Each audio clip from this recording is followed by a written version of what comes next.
This is the Automotive Repair Podcast Network.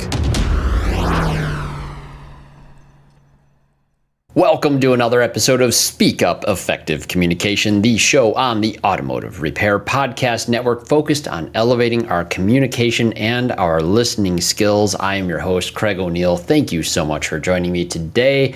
I am recording this after a very busy month of July, ahead of another busy month of August. And I'm telling you, the speed and the pace of this year, it is absolutely mind-blowing. And it is kind of the subject of the episode for today, but it's also kind of an AI topic, but I promise you this, it's not going to begin with that because I have to reflect on where I ended the art show travel season with my wife. Most recently, we were up in Suttons Bay. It was, if I pull out the Michigan map, I am holding up my right hand. I am pointing to the tip of my little finger, and that is up in Leelanau area, Traverse City, Suttons Bay, near Sleeping Bear Dunes. Beautiful area. And look, the reflection on this is like that area it's a slower pace. It's a quiet place. It's wonderful, and it's why people retreat up there. We stayed at a beautiful old inn, not far from Traverse City, just a little ways off of M22, and this large old building that we stayed at. It's one of those places that has much more of that community sort of a feel, like there's shared spaces all throughout. It's not like these long sort of sterile hallways that you have in some of the bigger hotels as you travel. This is an old school, old inn. And it has this just really large porch out the back, looks out at Lake Leelanau. It's a large inland lake that really defines that Leland Peninsula. It's all kayaks, canoes, and quiet.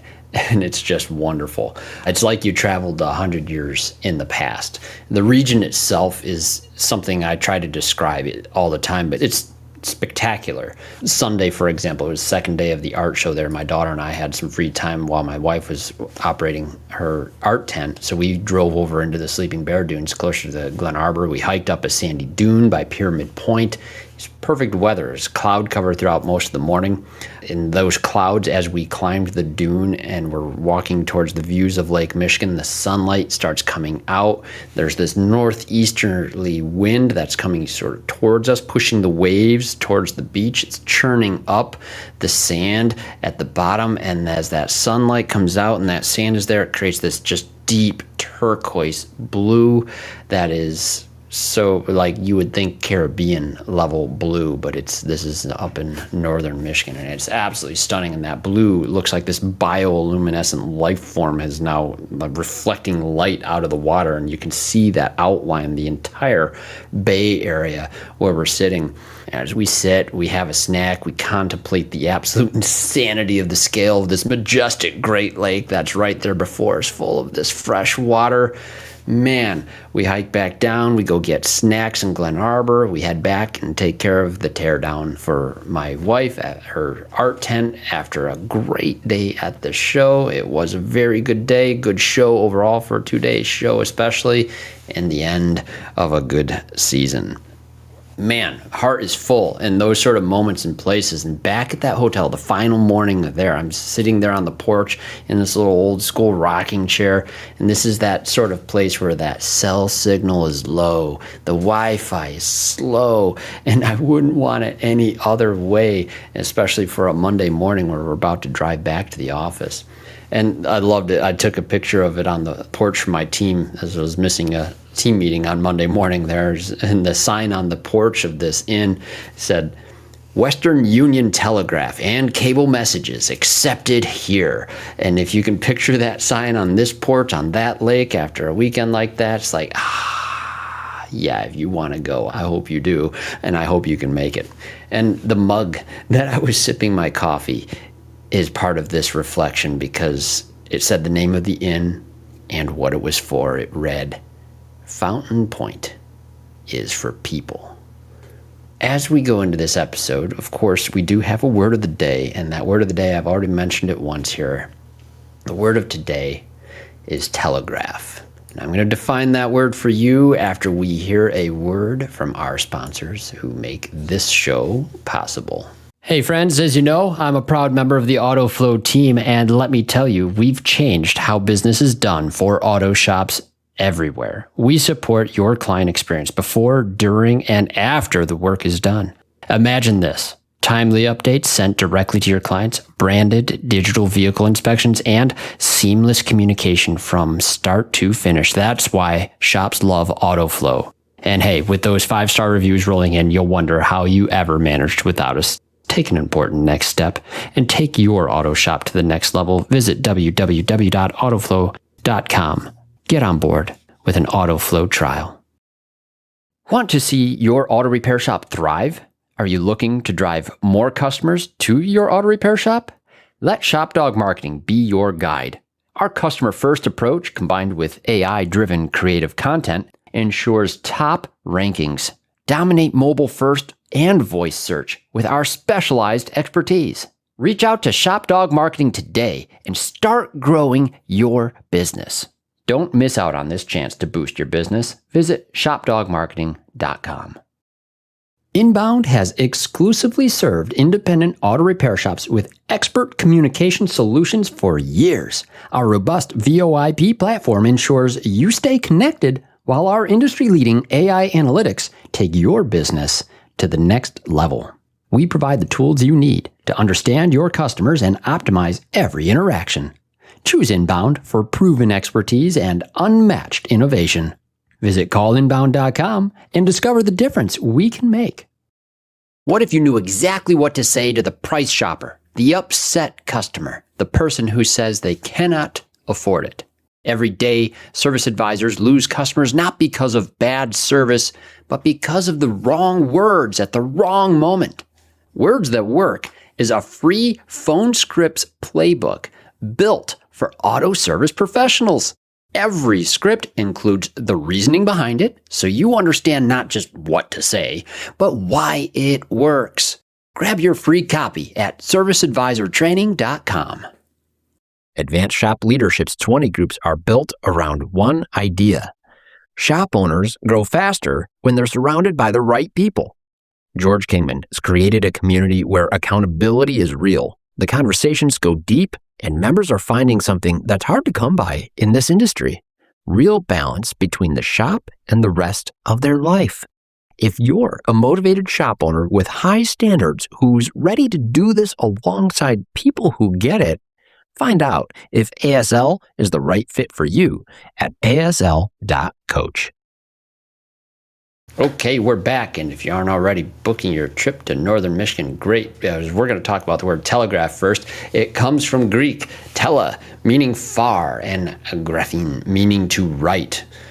Forgive me if I pronounce it wrong. I don't know Greek. I'm reading about etymology from my source, and this translated means far writing. So it came into English by way of the French early 1800s, and it's describing a device that could send a compressed message across a distance in an instance. It is actually the verb form, though, that I want to sit with today. And to telegraph something, we use this term in martial arts. In modern use, it means to reveal your next move before you make it. A boxer telegraphs a punch, and negotiator telegraphs a weak position without saying a word. And the angle I'm going to go at here, I believe you'll start to see a connection, because this is actually an episode about AI and humans. More specifically, it's about how our opinions on AI and human involvement telegraph how we value ourselves and others. So I opened this episode with a scene that absolutely anybody can enjoy, but the earlier part of my week was spent in my usual activities. Full immersion in the torrent of activity, news, happenings in our fast-paced world, which is generating more and more controversy and opinions on AI seemingly all the time, especially if you follow those data center debates and a lot of other things. But this episode is not about data centers or that, or if we should use AI or not. It's about the opinions that I've been seeing on others. And there's 3 specific examples that we're going to do. I'm going to put them in order for you here, and then I'll touch on each one. One is a half-right entrepreneur. The other is kids, my own and my nieces and nephews. They're young, from basically elementary school all the way up through college. Now it's quite a spread. And then some colleagues that have recently graduated or are fully in the career force. So in those groups, you'll start to hear a theme, and that is the opinion on our role with the technology. And I want to start with what I'm labeling as the half-right entrepreneur, because it was actually an individual I got to hear a little talk from that, man, it was a struggle. The issue with it was not so much what the individual was saying, but what I was observing in what they were saying that I don't even think they were trying to say. But this was a guy that was up there who has recently been empowered by emerging technology to become basically his own developer and now his own entrepreneur. And he's now moving into developing something that doesn't even depend on having other people. The opinion, though, that was being expressed was that people don't have really any value in an organization today, according to this individual, unless they can direct themselves. If they require direction and the job can be performed with an AI, then they can be replaced with a prompt. And that was an interesting point. And I don't hate the argument that, boy, I really value employees with initiative. I really do like not having to direct or anything else. And I just love seeing that. Initiative is one of those things we hire for, and that's what we like. And that's great. Somebody who can prompt their own activity.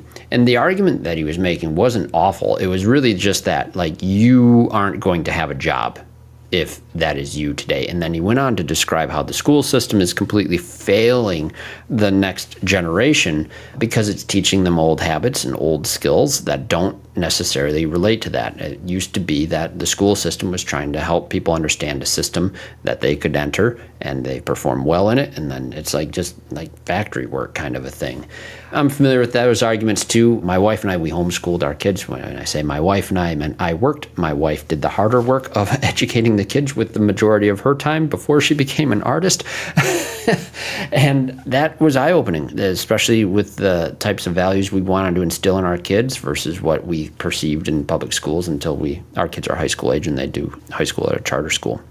Now, but this is what I found really odd was the enthusiasm this individual that I was hearing had towards not needing people for the thing that he was building, the thing that he himself had no qualifications to build until the technology itself came into being. And there's a deep concern I have for the people that are too enthusiastic for this, because if you believe that you are going to be an entrepreneur who can offer a product that required no people to make thanks to an emerging technology, and you value initiative from others that needs no prompting to act, if they value the idea that you're offering, wouldn't it also be true that they don't need you to make it if they are sufficiently motivated to make it themselves without another person as well? So it's a self-defeating entrepreneurial objective is where I'm going with that. And it seems like I don't feel like the perspectives have fully matured yet to make that observation. And that is right now it's just so enthusiastic of look what I can make. And look, I don't need someone else to do it. And I don't need help doing this thing because I can prompt an agent. Oh boy, like this is telling me something about the value perspective that this individual has towards the contributions of others, other people specifically. Human in the loop is something I feel is going to be very important in any successful system or program that ever gets made. And I think that that's going to come out here even further as I go into the next bit. The other perspectives I'm hearing, without prompting, just the word AI getting mentioned, I see it. It's very interesting. My brother and I both use it in our careers. Our kids are surrounded by it, both from high school and college experience and just being technologically capable children in the world. But the opinion on AI evokes sometimes just a hilarious response. Oh, AI, thumbs down. And I think that's really interesting to observe without that attitude coming from either the parents in our family. And that's, mind you, like my daughter, the one I was hiking up the dunes with, she's an author. She writes. I've encouraged her to be able to leverage some AI tools for structure or organization and helping with those, and she like refuses, won't do it. Loves the act of just typing too. I've tried to get her to do voice dictation, as I've talked about the value of that and like how creative ideas can flow out of there and how good this is. Doesn't want to do that. With strong opinions against AI. I must have seeded that somehow in my own earlier opinions on AI. What I see in that thumbs down boo reaction, though, is a bit of a tip to the other extreme from the entrepreneur that I described earlier, who is enthusiastic, all in, but probably going to walk off a cliff with his perspective. And then you have the kids that I'm describing here too, where they have sort of reservations that we need to overcome potentially so that we can still thrive in the world and workforce that we're definitely going to be moving into. And that leads me to that third group, the current working force, the colleagues that I enjoy now that are in the career force, people who have recently graduated college, and the opinions that they have. And it's a little more cautious, a little bit more balanced, though, at the same time. And that's the one that I'm enjoying the most, I think, right now, because they're not saying no, but they're not jumping in so absurdly that it's just launching them into directions that we just don't know where that could lead yet. And that's where I want to encourage everyone to sort of be in as well. There's reality is that, yes, it is a tool that can help make us more efficient. And learning how to use it in a way that's responsible is so critical to that. Now, my reflections on this go a little bit further because I'm in this beautiful place in northern Michigan, but very, very, very specifically where I have been every weekend through the month, if you were listening earlier, is an art show, an art fair.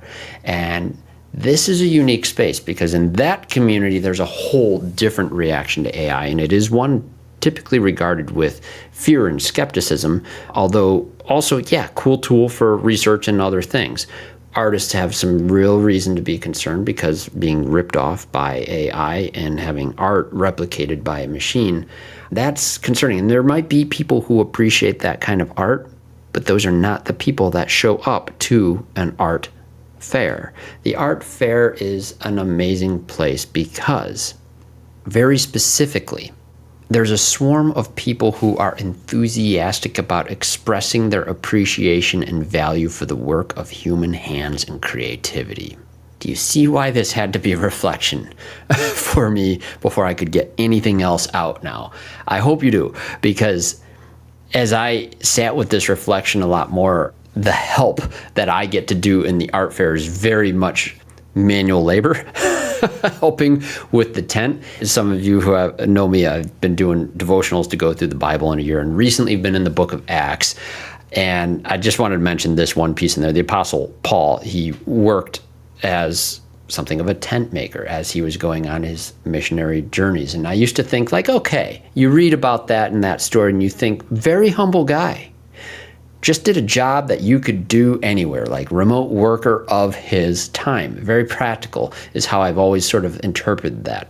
But in my recent reflection here, as I've been confronted with my own feelings about other people's feelings about AI, I'm like, okay, sure, that career added a lot of convenience for a guy like Paul because this is a thing that was needed in markets everywhere. But as I considered a little further, the practicality angle gave way to what I think Paul seemed to understand in a deeper way about all people. And it was a perfect job for a guy like him because he's continually in an environment where people are doing exactly what I just described earlier at the art fairs. You're among a group of people enthusiastic about their appreciation and value for the work of human hands and creativity. And if you don't have that, you don't have a market. If you don't have a market, you're not going to be an entrepreneur either. So there's this component of the human being in the loop that I think is super, super critical to keep in mind as we enter this AI era, and we'll continue to evolve our skills with these tools, with a healthy balance for appreciation for the human beings that it serves. This is the way that we find our way through this. And the opinions that you hear from others that tip in any other direction or too enthusiastic a replacement of humans, and yes, that is a perspective that some people carry, and it is impacting some jobs already now. I think you just have to be aware of how those opinions telegraph their intents, and who you choose to support, hopefully, goes into that enthusiastic appreciation for the work of human hands and creativity. So hey, I really appreciate hearing your thoughts on this. If this evoked some strong feelings from you that you would like to discuss with me, be it personally, privately, by email, or perhaps on the show, you can reach out to me. Please do. Reach out to speakup@craigoneil.net. I love to hear about anything that you think will help on your communication and leadership journey, and I hope this was one of those reflective episodes that helps you clarify how you want to communicate your enthusiasm towards others' skills and appreciation, what our role is as entrepreneurs, you shop owners, especially out there providing the work in the community so that humans can serve humans, and that continues to be the thing that we look to provide if you are going to start an organization. What a gift it is to be a part of an organization that provides lifestyles and life for people to serve others. All right. Now remember, please listen up on the app to all the shows on the Automotive Repair Podcast Network, arpn.app. So in order though, we're going to go Remarkable Results Radio, Carm Capriato, the guy who started it all, the father of podcasting in our industry. And then we get into automotive field theory with Matt Fonslow. Matt Fonslow, interestingly, if you follow him through some of Carm's episodes too that Matt's been a guest on, you can totally appreciate why it's automotive field theory. And Matt is absolutely a philosopher and a wonderful, wonderful thinker. So do check it out. Business by the Numbers, Hunt Demarest. His name keeps coming up with everyone I talk to as soon as numbers enter the equation, which, yeah, equation was a good use of words there. And then the Auto Repair Marketing Podcast with Brian and Kim Walker. Then the Weekly Blitz with Coach Chris Cotton. And once again, thank you so much to our sponsors. Thank you for joining us. AutoFlow, Shop Dog Marketing, Inbound, ServiceAdvisorTraining.com, and Advanced Shop Leadership, our newest sponsor of the show. I really appreciate that, and I really appreciate our loyal listeners here. Thanks for joining me with this reflection. I hope you found it intriguing and someday can hopefully join us up in northern Michigan. So listen up, speak up, and go up north. Thanks. You've been listening to Speak Up, Effective Communication with Craig O'Neill on the Automotive Repair Podcast Network. Download our exclusive podcast app at automotiverepairpodcastnetwork.com because the best conversations in the industry start here. Check the show notes for Craig's YouTube channel and email. Let him know what topics you'd like him to speak up about. Yeah.